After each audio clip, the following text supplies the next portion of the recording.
La OMT confirmó el fuerte crecimiento del turismo en España y de otros destinos mediterráneos, que se beneficiaron no solo en el trasvase de turistas del norte de África y del Medio Oriente, sino también de la mayor demanda procedente de Escandinavia, Alemania y la Federación Rusa.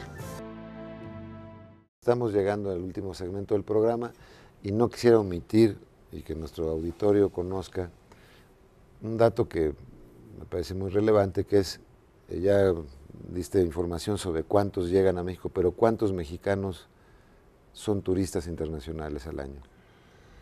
Es una buena pregunta, Enrique, porque los mexicanos también viajamos y el año pasado viajaron cerca de 14 millones de mexicanos a otro país, hospedándose una noche o más, y gastaron cerca de 9,000 millones de dólares. Quiere decir que la balanza es positiva en términos de turistas extranjeros hacia nuestro país y turistas mexicanos hacia afuera. Pero hay países que tienen una balanza muchísimo más inclinada a los ingresos que a los egresos. Si habláramos de exportación e importación, pues lógicamente tenemos un superávit, pero no tan generoso como... Y también se refleja de la misma manera, cerca del 80% de los viajes de los mexicanos hacia Estados Unidos y Canadá. Es donde se concentra más, sí. La cercanía y también importa. Así es. Bueno, vamos a entrar en la parte de las conclusiones del programa, y para ello me gustaría tomar como elemento detonador, digamos, de tus reflexiones, lo que es las campañas que están por empezar en el país para renovar la presidencia de la República. Como conocedor, como especialista, como gente que se ha dedicado pues de buena parte de su vida al tema del turismo, ¿qué esperarías escuchar de los candidatos en esta materia? Algo que sea realista, pero que además sí. Pues entusiasme, digamos, al sector. Bueno, primero, lo más importante, que consideren que el turismo es una actividad prioritaria para la economía de nuestro país. Yo, no sé si me lo permitas, pero yo, al único candidato que le he visto tener un planteamiento formal, específico, sobre la actividad turística y sobre lo que piensa hacer al respecto es a Enrique Peña. El PAN, como tú sabes, quiso hasta desaparecer la Secretaría de Turismo. Es decir, no lo considera una actividad 100% prioritaria para México. Y por parte de Andrés Manuel, todavía, al día de hoy, no he oído una propuesta formal sobre qué hacer con la industria turística.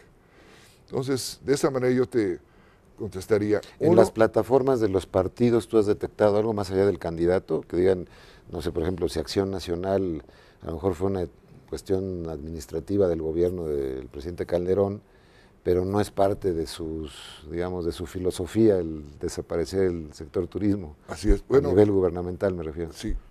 Hacer crecer al turismo no es así tan fácil. Como te digo, necesitamos recursos del sector público y del sector privado. Inversión en infraestructura e inversión en la propia infraestructura turística, que es la que hace el sector privado. Yo hasta el día de hoy no veo nada más claro que lo que ha planteado. ¿Y qué ha dicho Peña Nieto respecto del turismo?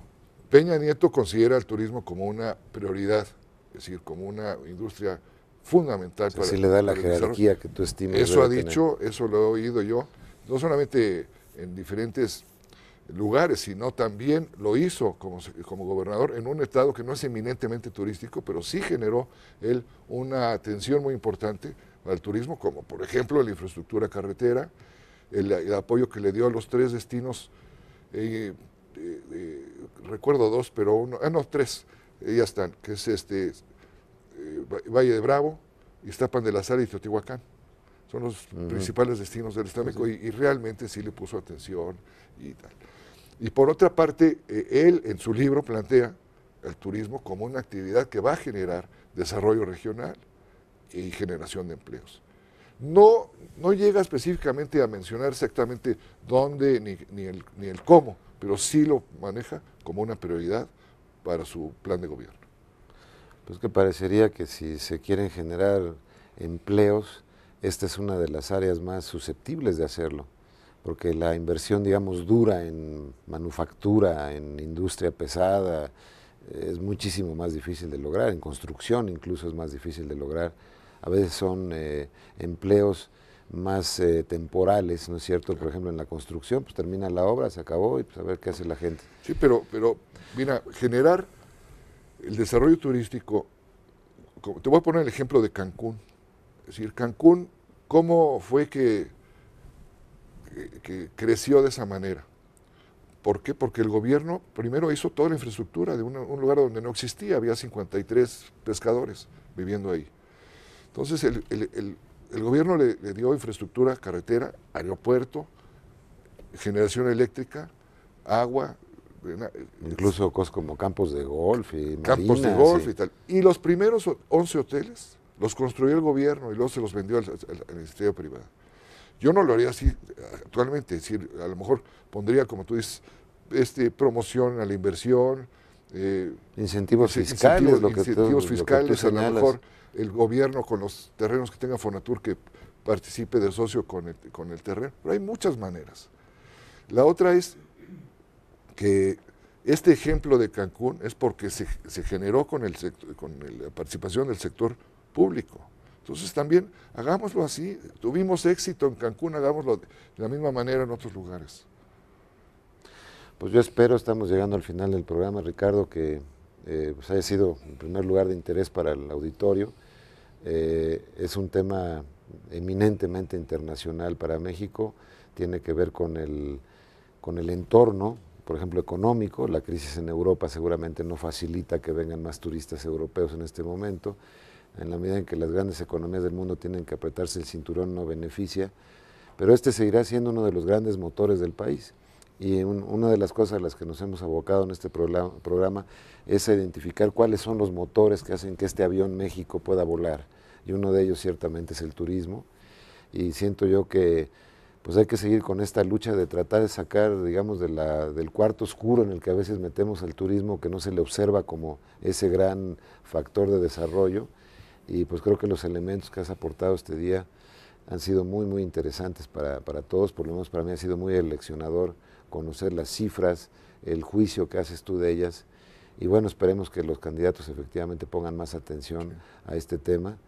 Y si no, pues aquí tienes el programa abierto para que los llamemos a cuentas. Muchas gracias, y yo propondría que nos sumemos a los más de 80 millones de mexicanos que viajan dentro de México, dentro de nuestro país. Hay lugares extraordinarios que podemos visitar cerca de nuestra ciudad o incluso en lugares remotos como Chiapas o Chihuahua.